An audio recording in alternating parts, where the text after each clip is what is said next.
Hello future doctors. NEET 2026 की तैयारी कर रहे हो और अच्छे मार्क्स पाना चाहते हो तो ये वीडियो आपके लिए बहुत ज़्यादा हेल्पफुल होने वाला है। फिजिक्स का डर सता रहा है या फिजिक्स में मार्क्स इंप्रूव नहीं हो पा रहे हैं, मॉक टेस्ट दे रहे हैं उसमें मार्क्स नहीं आ रहे हैं, ये सारे सवालों का जवाब इस वीडियो में आपको मिलेगा। चैनल पर नए हो तो प्लीज़ चैनल को सब्सक्राइब कर लेना और वीडियो पसंद आए तो लाइक ज़रूर करना, क्योंकि इस तरह की इन्फॉर्मेटिव वीडियो और हेल्पफुल वीडियो आपकी जर्नी में आती रहेंगी और आपको बूस्ट और हेल्प करती रहेंगी। तो बहुत सारे बच्चे हैं जिनका नीट की तैयारी करने वाले बच्चों में से सबसे ज़्यादा शिकायत रहती है, सर फिजिक्स से डर लगता है, फिजिक्स में मॉक टेस्ट में इंप्रूवमेंट नहीं दिख रहा है, मार्क्स नहीं आ रहे हैं, बाकी सब्जेक्ट कवर हो जाती हैं बट फिजिक्स एक अच्छे से जो कॉन्फिडेंस नहीं आ पा रहा है जिस तरीके का चाहिए। तो इन सभी के सवालों के जवाब इस वीडियो में मिलेंगे। वीडियो बहुत ज़्यादा हेल्पफुल होने वाला है और इसके बाद जो स्टेप्स यहाँ पे बताए जा रहे हैं उनको आप इम्प्लीमेंट करोगे तो 101% आपको रिजल्ट नज़र आएगा, फ़र्क ज़रूर पता चलेगा। तो चलिए वीडियो को बिना डिले किए हुए शुरू करते हैं। तो पहला पॉइंट है, सबसे पहले कॉन्सेप्ट की क्लैरिटी करिए। अगर मार्क्स नहीं आ पा रहे हैं, कॉन्फिडेंस नहीं आ रहा है, स्कोर नहीं कर पा रहे हो, मॉक टेस्ट में एरर्स ज़्यादा हो जाती हैं, सिली मिस्टेक ज़्यादा हो रही हैं, सबसे ज़्यादा कंसेप्ट पर क्लैरिटी करिए।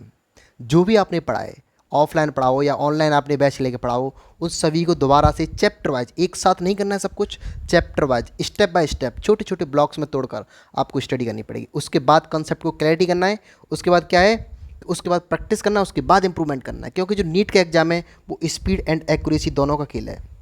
स्पीड एक्यूरेसी, आपको स्पीड भी मेंटेन करनी है और एक्यूरेसी भी आपकी हाई होनी चाहिए, क्योंकि कट ऑफ आप देख पा रहे होंगे कैसा भी पेपर टफ आ जाए उसके बावजूद भी कट ऑफ हाई जा रही है। तो ये गेम समझना होगा, स्पीड और एक्यूरेसी दोनों पर ध्यान करना पड़ेगा और उसके लिए ज़रूरी है कंसेप्ट की क्लैरिटी, इसलिए मिस्टेक से बचना।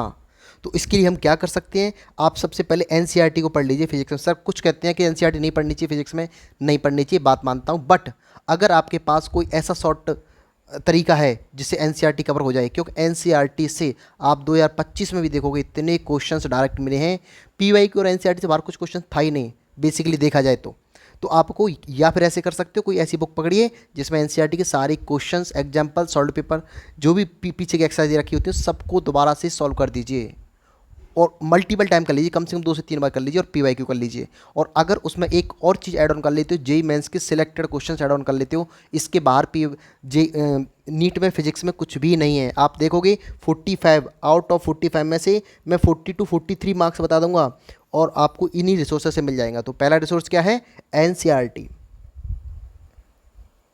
एनसीईआरटी में एक्सरसाइज हो गई, सब कुछ हो गया, एनसीईआरटी जितने भी क्वेश्चंस दे रखे हैं। उसके बाद क्या है, नीट के पीवाईक्यू। उसके बाद क्या है, जेई मेंस के पीवाईक्यू।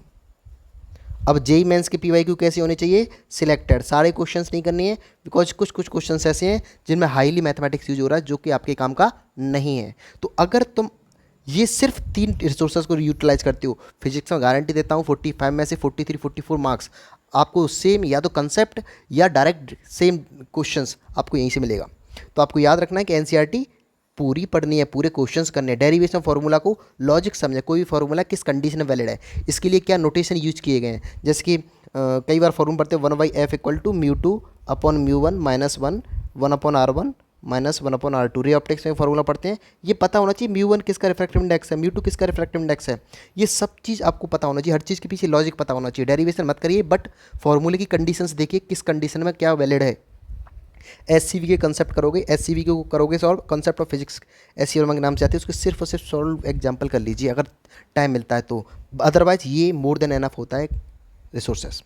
अगला पॉइंट है फॉर्मूला एंड शॉर्ट नोट्स, बहुत ज़्यादा इंपॉर्टेंट है। देखो फॉर्मूला और शॉर्ट नोट्स जरूर बनाने हैं, ये लास्ट टाइम रिवीजन पर काम आते हैं और मल्टीपल रिवीजन आप शॉर्ट टाइम में कर पाओगे, ये बहुत ज़्यादा जरूरी है। मल्टीपल रिवीजन बहुत जरूरी है और जल्दी जल्दी फॉर्मूले सारे आपके माइंड में होने चाहिए। तो हर चैप्टर के शॉर्ट नोट्स जरूरी है, फॉर्मूला भी बना लो, एक छोटा सा चार्ट बना लो या 1 पेज शॉर्ट नोट्स बना लो, ये बहुत ज़्यादा इंपॉर्टेंट है, ये बनाना है 100%। रोज़ 10 से 15 मिनट उनको रिवाइज करिए और फॉर्मूले आपके सबकॉन्शियस माइंड में सेट हो जाएंगे। हर एक फॉर्मूला जब भी एग्जाम हॉल में बैठोगे तुम पढ़ोगे तुरंत याद आ जाएगा। तो यूनिट डायमेंशन में ये मिस्टेक नहीं करनी है, बहुत सारे क्वेश्चन है डायरेक्ट क्वेश्चन आए थे यूनिट डायमेंशन से, डायमेंशन वेरीफाई करने के। अब नीट 2025 में देखोगे वहाँ से डायमेंशन से क्वेश्चन जो सरफेस टेंशन वाला था वो सॉल्व हो रहा था। तो ये भी कंसेप्ट आपको याद रहना है। Topic number 2 formula plus short notes. तीसरा था हमारे सामने PYQ प्रैक्टिस। सर ये बहुत ज़्यादा इंपॉर्टेंट है, बार बार हर कोई ये बताता है previous year questions last 15 year के कर लीजिए, काफ़ी हो जाता है। फिजिक्स के नीट क्वेश्चंस निकाल कर चैप्टर वाइज सॉल्व करिए, चैप्टर वाइज और टॉपिक वाइज सॉल्व करिए। अगर इसमें और अच्छा ऐड ऑन कर सकते हो तो जेईई मेंस के कुछ सिलेक्टेड क्वेश्चन जो आपके टीचर्स बताते होंगे, रिकमेंड करते होंगे, सारे क्वेश्चन नहीं करने बट सिलेक्टेड क्वेश्चन जरूर करने हैं। तो बार बार दोहराएं ये चीज़, बार बार दोहराएं, जेईई मेंस और नीट के PYQ सॉल्व करिए और एनसीईआरटी। इसके अलावा फिजिक्स में कुछ भी करने की जरूरत नहीं है। आपको पैटर्न समझ में आ जाएगा कौन कौन चैप्टर्स हैं जो ज़्यादा हाई स्कोरिंग है और कौन कौन से कंसेप्ट है जो बार बार रिपीट हो रहे हैं। बहुत सारी कॉन्सेप्ट ऐसे होते हैं जो रिपीट होते रहते हैं बार बार। अगला पॉइंट है हमारे पास, वीक टॉपिक्स को टारगेट करिए। बिल्कुल भी वीक टॉपिक, जो भी आपका वीक टॉपिक्स है उसको क्या करना है, सबसे पहले मॉक टेस्ट दीजिए। मॉक टेस्ट देने के बाद आपको पता चलेगा कि मुझे कहाँ पर इसको नहीं कर पा रहा हूँ, कहाँ पर कौन सा मेरा मॉक टेस्ट में एनालिसिस करने के बाद पता चलेगा आपको कौन सा टॉपिक मेरा वीक है, इस पर काम करने की ज़रूरत है मुझे। उस चैप्टर्स में गलतियों को लिखिए और कौन चैप्टर में कौन से टॉपिक में ज़्यादा गलती हो रही है इसको लिखिए, एक नोटबुक बनाइए, एरर नोटबुक बनाइए।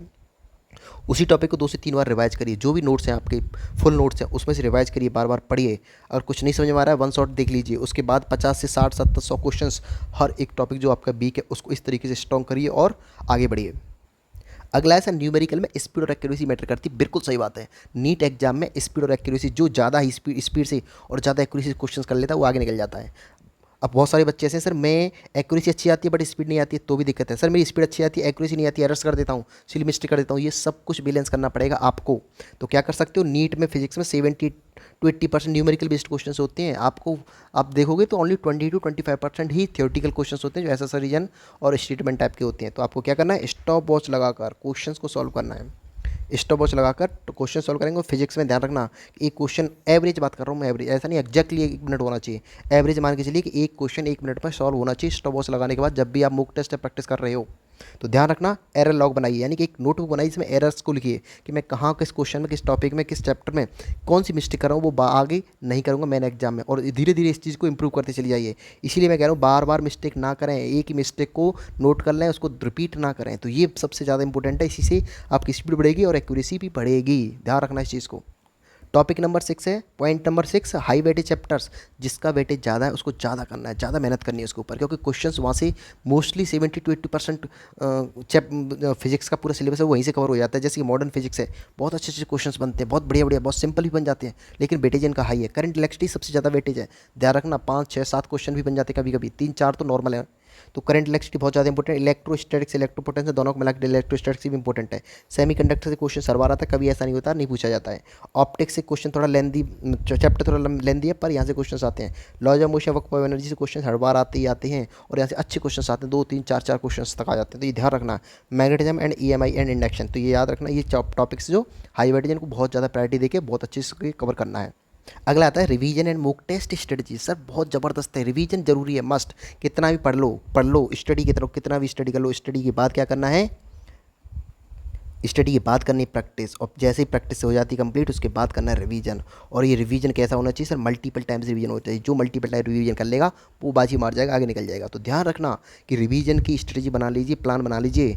ऐसा नहीं कि बैकलॉग्स कवर करते रह जाए, रिवीजन ना हो पाए। कितना भी अच्छे से पढ़ लेना चैप्टर, लेकिन अगर बैकलॉग बन गया तो रिवीजन नहीं हो पाए तो उस चैप्टर में अच्छा परफॉर्म नहीं कर पाओगे। तो ध्यान रखना, रिवीजन करना ही करना है आपको। मॉक टेस्ट स्टडी लगानी लगानी, डेली 1 2 चैप्टर को रिवाइज कर लीजिए। अब क्या है, जैसे भी सिलेबस आधा सबका हो गया, आधे से ज़्यादा हो गया, ऑलमोस्ट किसी किसी का तो 3/4 हो गया सिलेबस। अब ध्यान रखना, एक चैप्टर पर डे उठा लीजिए कि मुझे एक सब्जेक्ट का ये चैप्टर मुझे इस दिन में कंप्लीट करना, कैसे भी टाइम निकाली उसको कवर करिए भाई। जो भी है शॉर्ट नोट्स बनाए हों या कंप्लीट चैप्टर पढ़ना है उससे प्रैक्टिस करने 50-60 क्वेश्चंस। इस तरीके से हर चैप्टर का रिवीजन करते चली जाइए पीछे से। आगे जो चल रहा है वो तो चलने दीजिए, उसके साथ साथ में पैरेलली क्या चलाना है, रिवीजन भी चलाना है। और हफ्ते में 2 नहीं तो कम से कम अभी 1 देना स्टार्ट कर दीजिए। हर संडे को एक मॉक टेस्ट दे लीजिए। अगर आपकी कोचिंग में हो रहा है या ऑनलाइन दे पा रहे हो तो भी अच्छी बात है, लेकिन सबसे बड़ी बात है उसको एनालिसिस करना। वहाँ से देखिए गलती कहाँ कर रहे हो, ये ज़्यादा इंपॉर्टेंट है। कि अगर तुम एनालिसिस नहीं कर रहे हो, सिर्फ मॉक टेस्ट दे रहे हो तो कोई बेनिफिट नहीं है उस चीज़ का। एनालिसिस करिए, गलती कहाँ हो रही है, सिली मिस्टेक कहाँ हो रही है, कैलकुलेशन मिस्टेक कहाँ हो रही है, इन सारी चीज़ों को एनालाइज करके उसको नोटबुक पर नोट करिए। उसके बाद अगली बार उसको इंप्रूव करिए और अप्लाई करिए उस पर। तो ध्यान रखना इस चीज़ को, एनालिसिस बहुत ज़्यादा जरूरी है। किस टॉपिक में कौन सा क्वेश्चन है, किस टॉपिक से गलत हो रहा है, कौन सी कहाँ पर सिली मिस्टेक कर पा रहे हो, इस वजह से हमारे आपकी स्पीड नहीं बढ़ पाती है ना एक्यूरेसी आ पाती है। तो ध्यान रखना कॉन्सेप्ट मिस्टेक हो रहा है या सिली मिस्टेक हो रहा है। कंसेप्ट मिस्टेक हो रहा है यानी कंसेप्ट आपने पढ़ा नहीं है, उसको दोबारा से रिवाइज करिए, अच्छे से करिए। और सिली मिस्टेक हो रहा है तो प्रैक्टिस से आएगा, यानी कि कैलकुलेशन को ध्यान से करिए, हर चीज़ को ध्यान से करिए, सिस्टमैटिक करिए। तो ये आपका कंप्लीट रोड मैप है, इस चीज़ को फॉलो करोगे फिजिक्स में इंप्रूवमेंट दिखेगा आपको 101%। इस चीज़ को अप्लाई करिए, वीडियो को सेव कर लेना। वीडियो पसंद आए तो प्लीज़ लाइक जरूर करना, और चैनल पर नए हो तो चैनल पे को सब्सक्राइब कर लेना। इस तरह की इन्फॉर्मेटिव वीडियो और बहुत ज़्यादा हेल्पफुल वीडियो आपकी जर्नी में आपके साथ आती रहेंगे, और जल्दी हम फिजिक्स की कुछ बहुत जल्दी जल्दी टॉपिक शॉर्ट रिवीजन और शॉर्ट तरीके से हम बहुत कवर कराने वाले हैं बहुत जल्दी में, तो बहुत हेल्पफुल होने वाला है चैनल को सब्सक्राइब कर लेना। चलिए मिलते हैं अगली वीडियो में। Thank you, bye bye.